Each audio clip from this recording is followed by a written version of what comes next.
먼저 이경원 의원은 발언대로 나오셔서 질문하여 주시기를 바랍니다. 존경하는 의성 국민 여러분, 안녕하십니까. 행정복지위원회 위원장 이경원 의원입니다. 지난 봄 우리 군은 유례없는 대형 산불로 인해 큰 어려움을 겪었습니다. 강한 바람과 건조한 날씨 속에서 삽시간에 번진 불길은 산림은 물론 주택, 농경지, 시설물까지 덮쳤고 주민들의 삶터와 생계에 깊은 상처를 남겼습니다. 지금은 복구지만 피해를 입은 국민들의 일상이 완전히 회복되기까지는 아직도 많은 시간이 필요합니다. 우리 의회와 집행부는 긴밀히 협력해 온전한 회복은 물론 더 안전한 의성을 만들어가는데 최선을 다할 것입니다. 안전한 의성, 국민이 행복한 의성을 위해 늘 성실히 의정활동을 하고 임하고 계신 최원식 의장님과 선배 동료 의원 여러분께 감사 인사를 전합니다. 또한 군정 발전을 위해 불철주야 애쓰시는 김주수 군수님, 그리고 국민의 생명과 재산을 지키기 위해 밤낮 없이 현장을 지켜주신 모든 공직자 여러분께도 진심으로 감사의 말씀을 전합니다. 오늘 저는 의성군 고령층의 디지털 격차 해소를 위한 교육 및 기반 구축에 대해 이야기하고자 합니다. 2025년 5월 말 기준 행정안전부 자료에 따르면 의성군의 고령인구 비율은 48.3%로 5%의 5배 이상에 달합니다. 수준을 기록하고 있습니다. 이처럼 초고령 사회에 진입한 의성군은 노인복지, 보건, 돌봄 등 다양한 분야에서의 정책 전환이 절실한 상황입니다. 정부와 지자체는 민원 신청, 병원 예약, 공공요금 납부, 금융 업무까지도 디지털 기반으로 전환하고 있으나 대부분의 고령층은 스마트폰, 키오스크나 공공앱 사용에 큰 어려움을 겪고 있습니다. 한국지능정보사회진흥원이 발표한 2024년 디지털 정보 격차 실태조사에 따르면 일반 국민의 디지털 정보화 수준을 100%로 놓고 봤을 때 65세 이상 고령층 디지털 정보화 수준은 71.4%로 일반 국민에 비해 28.6% 낮은 것으로 나타났습니다. 고령층의 디지털 소외는 단순히 불변, 행정 서비스 이용에서의 불평등, 사회적 고립, 심지어는 건강, 재난, 돌봄 시스템에서의 배제로 이어질 수 있다는 점에서 지역의 중요한 복지 사안이자 안전 문제이기도 합니다. 이러한 문제의식 속에서 다른 지자체들 또한 고령층의 디지털 격차 해소를 위해 다양한 정책적 노력을 기울이고 있습니다. 특히 경북 성주군은 스마트 경로당 사업을 통해 AI 지능형 안심케어, 스마트 건강관리 서비스, 세대융합 멘토링 프로그램을 운영하며 디지털 포용 정책을 실현하고 있습니다. 이 중 세대융합 멘토링 프로그램은 지역 청년과 어르신을 1대1로 연결하여 청년은 어르신에게 스마트 기기 활용법을 교육하고 어르신은 청년에게 삶의 지혜를 전하는 세대 간 교류를 유도하고 있습니다. 이러한 성주군의 사례는 고령층의 디지털 소외를 해소함과 동시에 세대 간 교류 활성화를 통한 디지털 친화적 환경 조성이라는 점에서 시사하는 바가 큽니다. 우리 의성군도 이러한 사례들을 참고하여 단발성 교육을 넘는 지속적이고 체감 가능한 디지털 포용 정책을 적극 추진해야 할 시점입니다. 이에 군수님께 다음과 같이 질문드리겠습니다. 의성군은 2023년 찾아가는 시니어 디지털 교육을 실시하였고 2024년에는 경로당 디지털 스쿨 사업을 통해 고령층을 대상으로 디지털 역량 강화에 나선 바 있습니다. 이는 고령층의 디지털 접근성을 높이기 위한 긍정적인 시도였으나 실제 교육의 범위와 깊이, 지속성 측면에서 한계를 보여왔던 것 같습니다. 향후 이를 보완하여 지속적으로 추진할 구체적인 계획이 있다면 말씀해 주시기 바랍니다. 아울러 고령층이 일상 속에서 디지털 하고 활용할 수 있도록 스마트 경로당, 디지털 체험존, 찾아가는 디지털 교육버스 등과 같은 생활 밀착형 인프라 조성에 대한 구상이나 계획이 있다면 향후 실행하는 방향성에 대해 여쭙고자 합니다. 또한 디지털 전환은 막을 수 없는 시대적 흐름이며 그 시대적 흐름에서 우리 군의 어르신들이 소외돼서는 안 될 것입니다. 디지털 역량 강화 정책은 단순한 교육 사업에 그치지 않고 노인복지, 보건, 의료, 돌봄 등 다양한 분야와 연계하여 추진할 수 있는 통합적 정책으로 나아가야 합니다. 디지털 사각지대의 노인 고령층이 일상생활 속에서 자연스럽게 디지털 기술을 접하고 활용할 수 있도록 체계적인 지원책을 마련하여 주실 것을 당부드리며 군수님의 적극적이고 전향적인 답변을 부탁드립니다. 감사합니다. 이경원 의원님 수고 많으셨습니다. 방금 들으신 대로 이경원 의원은 고령층 디지털 격차 해소를 위한 교육 확대 및 기반 마련 방안에 대하여 군수님께 질문하셨습니다. 님은 바른 대로 나오셔서 답변해 주시기를 바랍니다.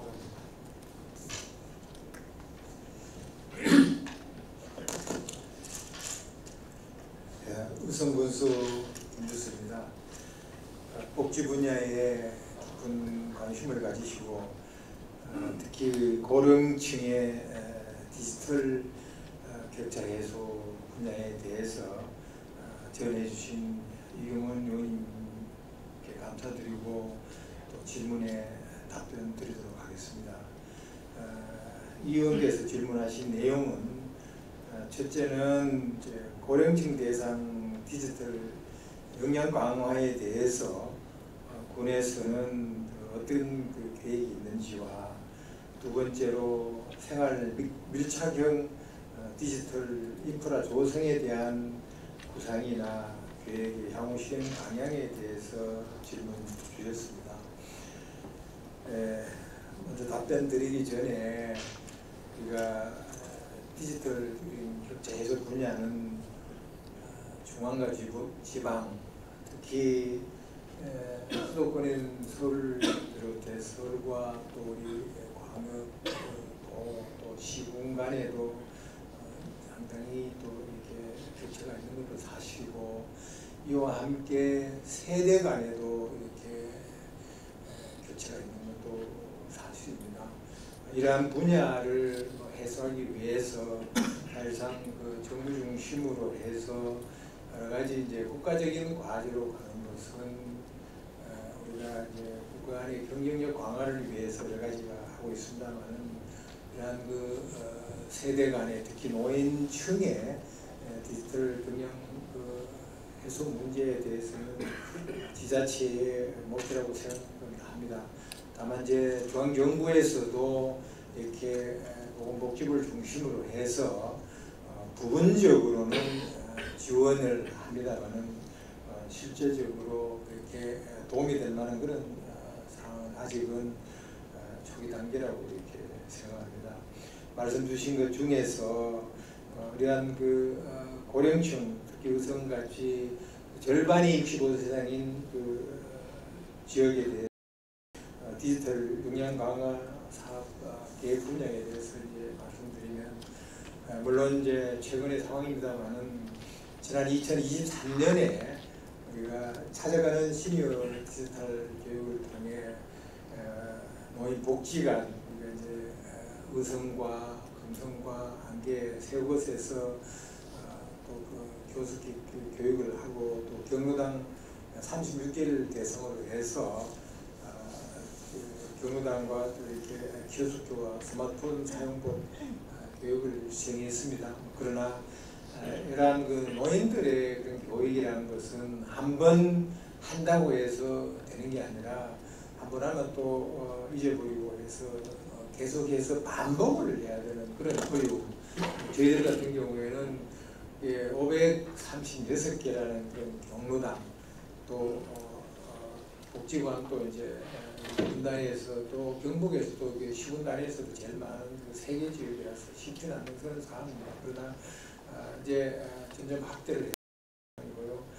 특히 지난해에는 경로당 디지털 스쿨 사업에서 각 그 경로당으로 이제 행복 그 선생님이 그 이동 세대를 활용해서 우선은 이제 인구가 그 회원이 많은 경로당 중심으로 84개소를 방문해서 그런 키오스크 교육을 실시했습니다.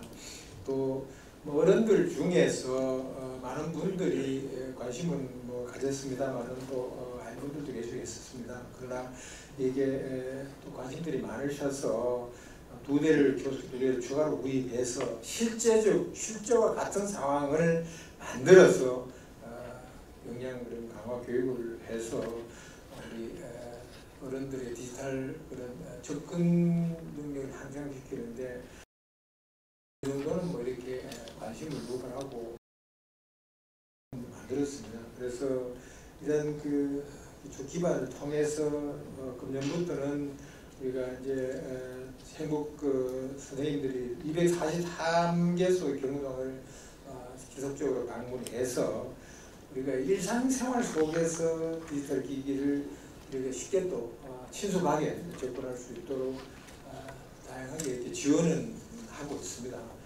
특히 이제 교수 활용하는 실습 교육을 통해서 우리가 이제 실용도를 또 활용도를 높이기 노력을 하고 있습니다. 앞으로도 이런 분야에 대해서는 뭐 한 번, 두 번 교육한다고 해서 해소되는 문제가 아니기 때문에 지속적으로 이렇게 교육을 해 나갈 그런 계획이고 이와 함께 이제 자꾸 이렇게 가서가는 교육보다는 또 스스로들이 또 이렇게 필요에 의해서 또 할 수 있도록 하고 되면 또 우리가 그 내년 3월부터 본격적으로 시행하고 있는 노인의료 통합 돌봄에 이민 돌봄이나 이런 분야를 통해 있다는 말씀을 드립니다.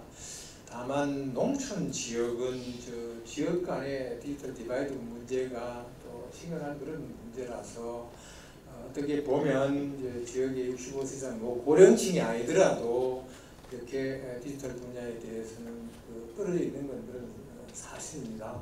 이게 이제 평상시에 어른들이 나가서 이렇게 도시에 가서 할 때도 도움 없이는 쉽지 않은 그런 상황이라서 이제 피부에 나을 수 있는 그거를 하는데 지금 이제 두 번째 질문하신 이 고령층 일상생활 속에서 디지털 기술 교육을 자연스럽게 접하고 활용할 수 있는 그런 생활 밀착형 그런 인프라 조성하고 향후 실행 방안에 대해서 말씀드렸습니다. 근데 질문이라 생각하고 이 분야에 대해서는 앞으로 얼마 안 있으면 거의 우리가 60% 70%의 노인인데 이제는 어떻게 보면 70% 75세 이하에 대해서는 노령이라고 하기도 지금 어려운 그런 상황이라서 우리가 이제 노령층만 대상이 아니라 우리가 그 다양한 그런 분야의 디지털 교육이 필요하지 않나 합니다. 우리 산업 분야에서도 이렇게 필요하지만 이런 가벼운 교육에 대해서도 이렇게 하는데 지난번에 그 우리 포스코 교수님 모셔서 AI와 또 우리 지역 발전 우리가 지자체 활용 분야에 대해서 교육할 때 여기 지무진 부의장님도 오셔서 거의 한 2시간 동안 같이 들었습니다만 이런 자연스럽게 할 수 있도록 하고 우리가 이제 우리 공무원들도 조금은 이제 좀 젊은 층을 중심으로 해서 우리 AI 그런 포럼 동아리를 만들어서 돈도 지원하고 해서 전체적으로 우리가 이런 분야가 확산될 수 있도록 특히 이제 디지털 그런 분야가 이렇게 좀 공무원 또 지역 주민들한테 친화될 수 있도록 그런 거를 이제 해나가도록 그렇게 하겠습니다. 지금 이제 새로운 정부에서도 이재명 대통령님께서도 그런 분야를 말씀 많이 이제 정부가 국가 경쟁력하고도 연계되는 그런 문제이기 때문에 우리 지역에서 먼 그런 그 서울이나 외국 바로 우리하고 같이 할 수 있는 그런 분야를 통해서 해나가도록 하겠습니다. 말씀하신 같이 이제 AI 지능형 안심 케어와 유사한 사업으로 지난 2023년부터 노인형 맞춤 돌봄 서비스용을 어르신 100명을 대상으로 해서 AI 돌봄 로봇 서비스도 하고 있고 말벌 서비스, 또 보호자와 영상 통화, 약 복용 시간 안내, 위급 상황 시에 일부 호출 등 그 기능도 제공을 하고 있습니다. 다만 이거는 조금 이제 이동이 좀 분야를 대상하기 때문에 이 분야에 대해서는 이제 점차 그렇게 확대해야 될 그런 필요도 있다고 생각하고요.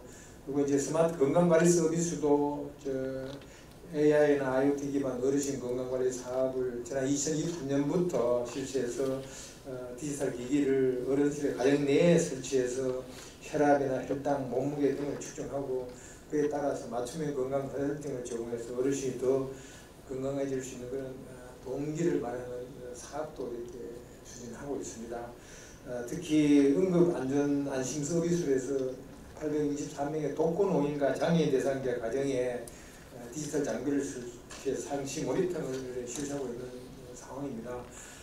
예를 들어서 이제 TV를 시청하는 그런 시간을 또 측정하고 수돗물 또 문제라든가 또 전화 그런 통신 문제라든가 이런 것을 직접 아시는 그런 걸 이제 연계해서 응급 호출이나 화재 감지, 가슴 호출 등 이런 상황 발생 시에 119 센터로 자동 신고되는 등 일상 속에서 그 안전하게 생활할 수 있는 그런 지원을 해나가고 있습니다. 이제 완전 정착할 때까지는 단순히 이런 인프라만 해준다고 해서 이게 안전한 게 아니라 우리 민민 돌봄이나 또 인프라 또 여기 살고 계시는 그 어른들의 그 생활 속에 그 디지털과 또 연계되어야 되는 그런 문제가 있습니다. 이러한 사업들을 노인 복지, 의료, 돌봄 등 다양한 분야와 통합해서 출연할 수 있는 그 디지털 정책 방향을 해서 또 비대면 지도 시스템도 도입하는 그런 방법도 있습니다. 이건 아직 뭐 국가 전체에 대해서 이제 확정되는 그런 분야가 아니라서 합니다만 이제 이게 그 디지털 그런 그런 있는 그리고 우리 같이 특히 노인층에서는 이런 거 도입하는 것도 쉽지 않은 그런 분야라서 훈련에 이런 분야를 해서 한번 또 개선해 보도록 하겠습니다. 특히 이제 경우당 행복 선생님 사업과 연계해서는 휴대용 텔레plat을 이용해서 그 어르신과 의료기관 간의 비대면 뭐 화상조를 해서 배송받도록 하지만은 이 분야에서는 우리가 이제 어떻게 그런 의료 격차 문제, 노인들의 그 디지털 격차에서 문제를 해소하는 혀와 연계되어 있는 문제라서 조금 더 이렇게 준비가 좀 필요하지 않나 생각됩니다. 그래서 앞으로 정부 정책 방향과 기술 여건, 지역 수요 등을 종합적으로 고려해서 노인 의료 돌봄 통합 지원 시범 사업이 이제 원래 종료되고 내년부터 본 사업 할 때 사전에 우리가 시범 사업 통해서 준비한 그런 내용들을 디지털 서비스 분야와 연계해서 할 수 있도록 좀 해보고 있습니다. 이제 처음 말씀드린 같이 이제 경로당 내에 안전돌봄 시스템도 이제 도입해서 이제는 뭐 재난 안전 방송이나 실시간 공지사항, 군정 공보 등도 제공해서 어른들의 일상 속에 자연스럽게 할 수 있는 그런 디지털 행정 서비스를 구현하겠습니다.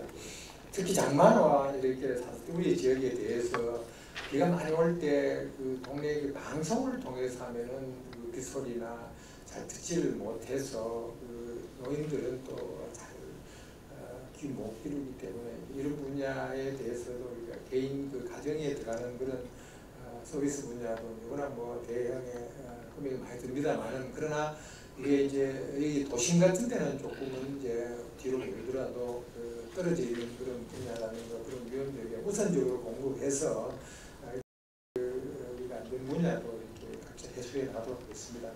여러 가지 이제 현장에 이렇게 기울이면서 실질적인 도움이 될 수 있는 디지털 정책 중심으로 어른들도 이런 디지털 환경 속에서 할 수 있도록 해 나가는 그런 계획을 해 나가겠습니다.